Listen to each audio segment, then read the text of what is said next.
I'm Lights Camera Jackson. It's Sunday, January 27, 2019. Welcome to LCJ Live. It's a big award show day. Tonight is the 25th annual Screen Actors Guild Awards at 8 p.m. Eastern, 5 p.m. Pacific on TBS and TNT. I'm going to be giving out my predictions in the 6 movie categories coming up here on LCJ Live. Who do you think is going to win at tonight's SAG Awards? Send in your comments, send in your questions for who's going to win tonight at the SAG Awards, who could get snubbed. What's going to be the surprise? There always seems to be a SAG Awards surprise when it comes to who wins. So we'll see what happens. I'll be giving my predictions coming up. Also, got my man Emmett here. Well, he's sort of my man now. I saw Lego Movie 2 yesterday. I'll give my reaction to the Lego Movie 2, the second part coming up. Want to quickly mention this Tuesday, 10 a.m. Eastern, live right here on Twitter and Periscope. If you're watching this live, I'll be doing the live nominations announcement for the 2019 LCJ Movie Awards. Again, that's 10 a.m. Eastern this Tuesday, January 29th, right here, Twitter and Periscope, for the nominations for this year's LCJ Movie Awards. Very excited about that. Let's get to the box office, though, quickly before I get to my SAG Awards predictions. Same top 3 movies as last weekend. Glass, The Upside, and Aquaman. Glass is your number 1 movie again with $19.1 million. The Upside, not a bad drop yet again, $12.2 million in second. And Aquaman, still number 3 movie in America, 6th weekend, I believe, with another $7.4 million. One of the new movies that opened up this weekend opened in 4th, The Kid Who Would Be King, with just $7.3 million. This is the first 20th Century Fox movie of 2019, and they're not getting things off to a great start. I've been seeing this promoted on flipping through Nickelodeon or Disney Channel, family-friendly channels, but I don't think because there's a lack of star power, a lack of appeal, and the trailers didn't look all that good, I had a feeling this was not going to be a hit movie, and it clearly is not. Yeah, it's 4th in America, but $7.3 million is not a lot of money, especially considering it was in more than 3,500 theaters. That's a lot. In 5th, Spider-Man Into the Spider-Verse, $6.2 million. If you're a fan of this movie, here's the really cool thing, and I should give congratulations to Sony Animation, because later this week, it will become the studio's highest-grossing movie yet. Sony Pictures Animation's highest-grossing title. It's at $169 million right now. When it gets to $169.8, it will surpass Hotel Transylvania 2 to become the biggest Sony Animation movie yet. And it will likely become the first Sony Animation movie to win the Academy Award for Best Animated Feature. I got a feeling it is probably going to do that. It's also up for several awards at this Saturday coming up's Annie Awards. The Annie Awards are being live streamed this Saturday night at 10 p.m. Eastern on the Annie Awards website, I believe annieawards.org. You can check that out. It's a cool show to watch every year. My man Jerry Beck is a part of that, a part of Asifa Hollywood, the group that hands out and organizes the Annie Awards. It's up for a bunch. Ralph Breaks the Internet, Incredibles 2, Early Man, all the big animated movies that have come out, that came out in 2018. And Mary Poppins Returns has several nominations because of the animation sequence. So you're going to want to watch the Annie Awards this Saturday night. See what takes home animated feature. Incredibles 2 leads all nominations, but Spider-Man could win the category. We'll have to see what happens.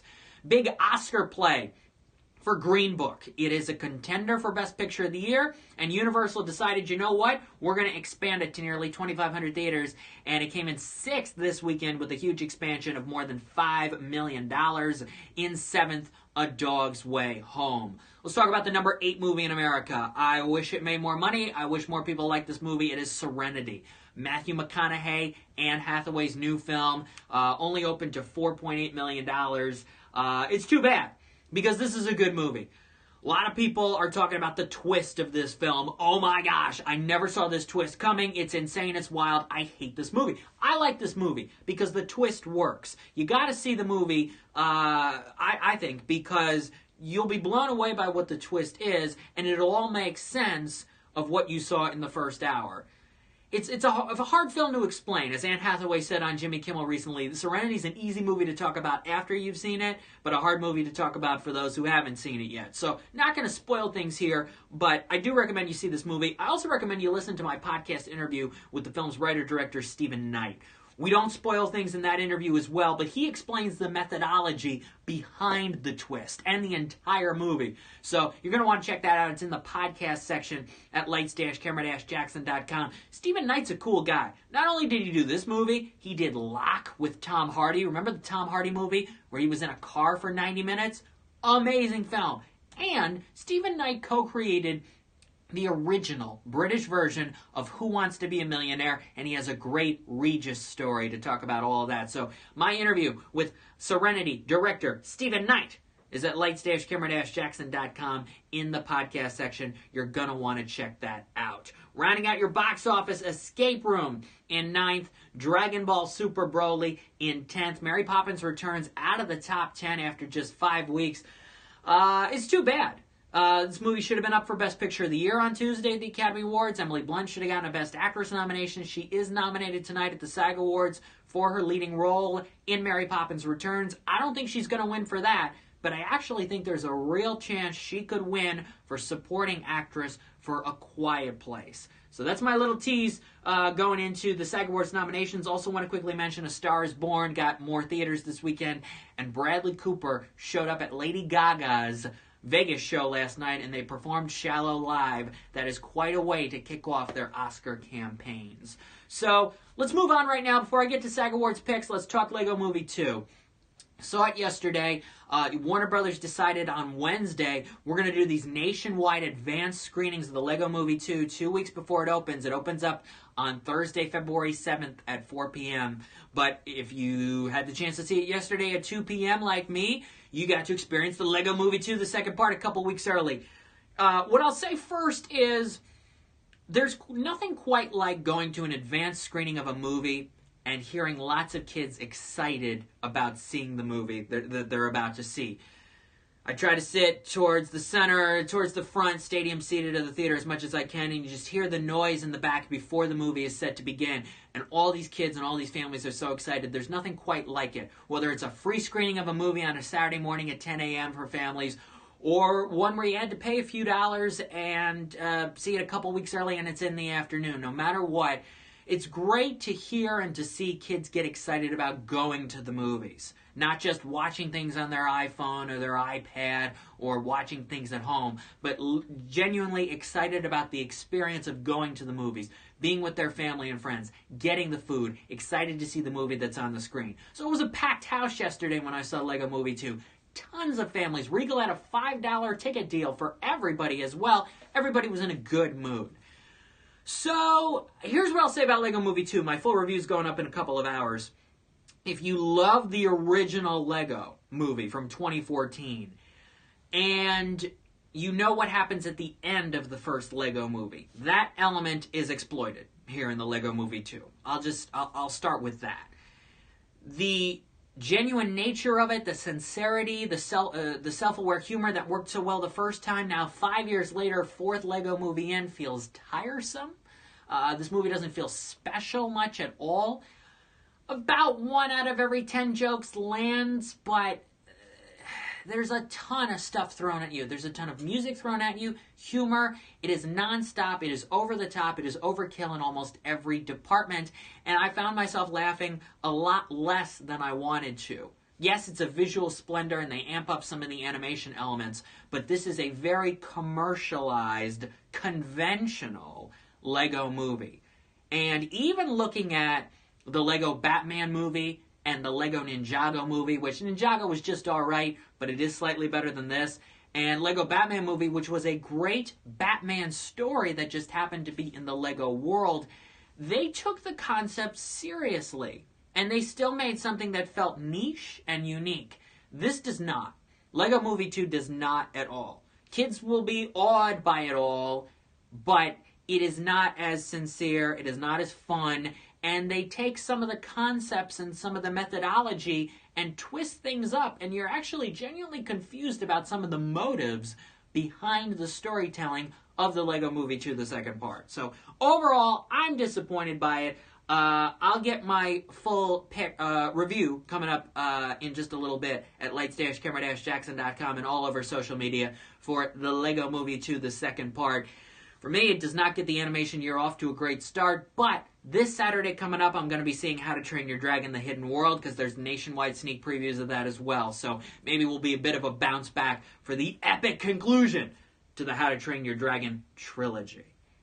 All right, it's time for my SAG Awards predictions. You've been waiting long enough. The show's tonight at 8 o'clock.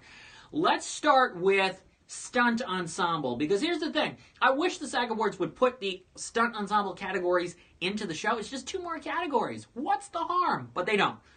There's a Stunt Ensemble for television. There's a Stunt Ensemble for film. Your contenders for Stunt Ensemble for film include Ant-Man and the Wasp, which I don't think has a shot. The Ballad of Buster Scruggs, which I don't believe has a chance. I believe it comes down to 2 movies. One of them is Black Panther. The other is Mission Impossible Fallout. My pick is Black Panther. I think when most of these 100,000 plus SAG voters vote for these movies, in this case, for this stunt ensemble category, unless you're in that stunt industry, you vote for your favorite movie, maybe more so than your favorite stunt work of the year. So to me, a lot of the SAG voters are going to want Black Panther to win something. However, do not be surprised if it's Mission Impossible Fallout, because everybody loves Tom Cruise and the stunt work and all that he's been able to do with these Mission Impossible movies. So I'm picking Black Panther. The upset is Mission Impossible Fallout. If it's anything else, it's a surprise. Don't be surprised if one of those 2 takes home Stunt Ensemble. The way you can find that out, who wins, is by watching the live pre-show. There is no pre-show this year. The only pre-show is online through People with Jeremy Parsons, my buddy, and Andrea Belke, his co-host from People Now. They're going to be doing the live red carpet pre-show starting at 5:30 Eastern, and at some point during that show, they will announce the winner for Film Stunt Ensemble. Okay, performance by an actor in a supporting role in a motion picture. He won it 2 years ago for Moonlight. I think he's going to do it again. Mahershala Ali for Green Book is my pick. He's been winning the Golden Globe. He's been winning the Critics' Choice. However, if it's time for somebody to make their move, you got 2 options. One of them, Sam Elliott. I don't see that happening quite yet or at all this award season. But it's time for Richard E. Grant to make your move. If you really want to win this and get the Academy Awards win as well, he could be the upset tonight. He posted thank you messages to all the associations that has nominated him, including one for SAG-AFTRA for his SAG Awards nomination for Can You Ever Forgive Me? It's between those 2. If it's Sam Elliott, that just shakes up the rest of award season for sure. It's either Mahershala or Richard E. Grant is going to win tonight. Performance by an actress in a supporting role. Regina King is not in this category. Regina King got snubbed for her performance in If Beale Street Could Talk, yet she's won the Golden Globe, she's won the Critics' Choice, and she could very well win the Oscar, but she's not here tonight. So who wins? Well, you take a look at the nominees, and I don't think Margot Robbie has a shot for Mary Queen of Scots. She's not up for the Oscar. I think the vote for the women of The Favorite could split, Emma Stone and Rachel Weisz. So you're down to 2 people. One of them is Amy Adams for Vice, who's up for the Oscar, the logical next choice. However, Amy Adams has 2 nominations today. One is for Vice, the other is for Sharp Objects. If a lot of people vote for her for Sharp Objects but not Vice, we could see Amy Adams not win for this. Somebody else who has 2 nominations today is Emily Blunt. One in this category for A Quiet Place, the other for Mary Poppins.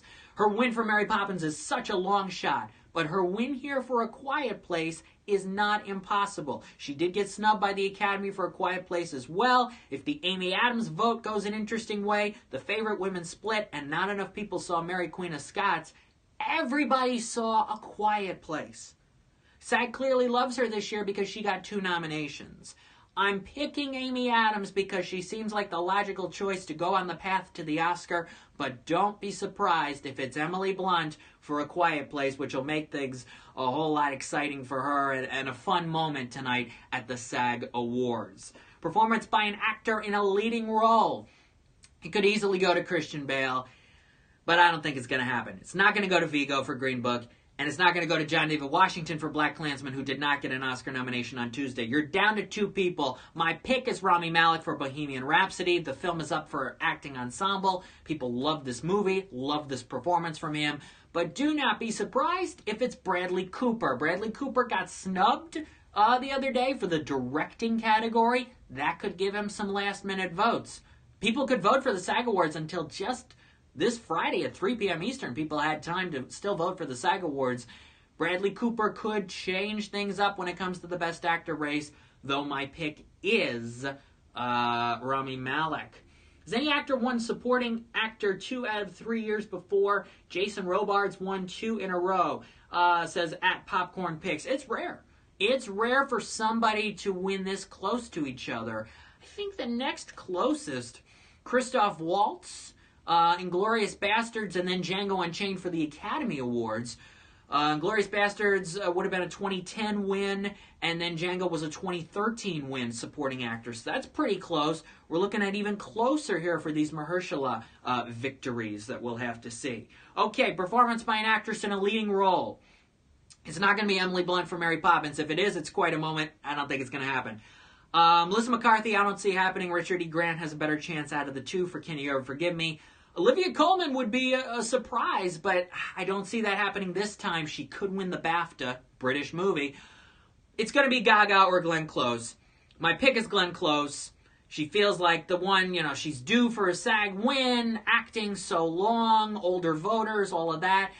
But Glenn Close was announced just 2 days ago as a now presenter for the SAG Awards. And when you're announced as a presenter for the SAG Awards and you're not in a SAG Ensemble nominated movie, usually that means you're not going to win your individual category.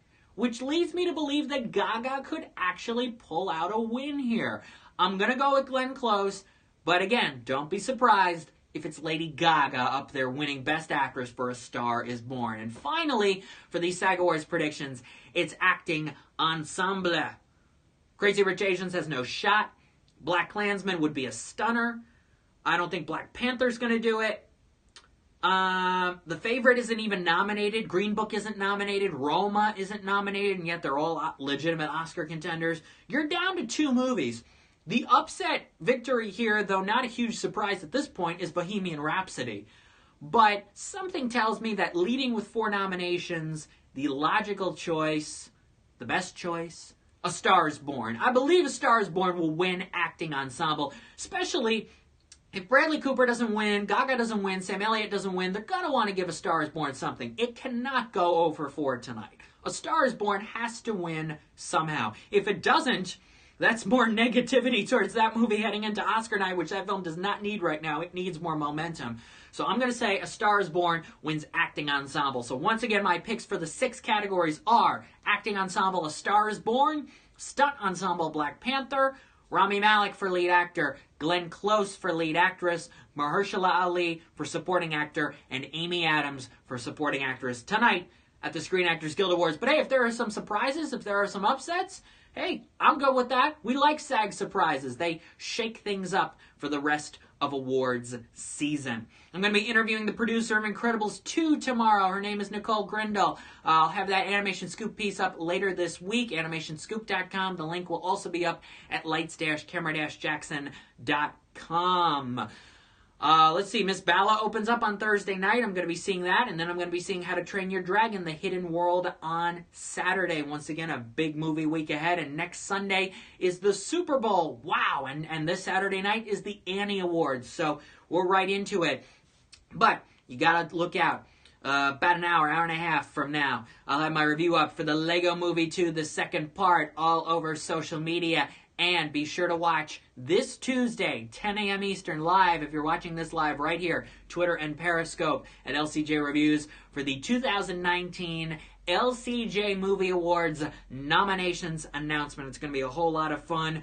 I get the last say when it comes to nominations for awards season, and I've got some stuff to say. So be sure to watch that live, 10 a.m. Eastern, on Tuesday. Enjoy the SAG Awards tonight. You want my picks and some analysis? Go to the website in the blog section on the homepage, lights-camera-jackson.com. I'm LCJ. See you next Sunday at noon Eastern, 12 p.m. Eastern. Another edition of LCJ Live. We'll talk about the Super Bowl. We'll talk about some of the Super Bowl movie ads, and we will see what happens with the big game. Enjoy the SAG Awards. See you next week. Bye-bye, everybody. Thanks.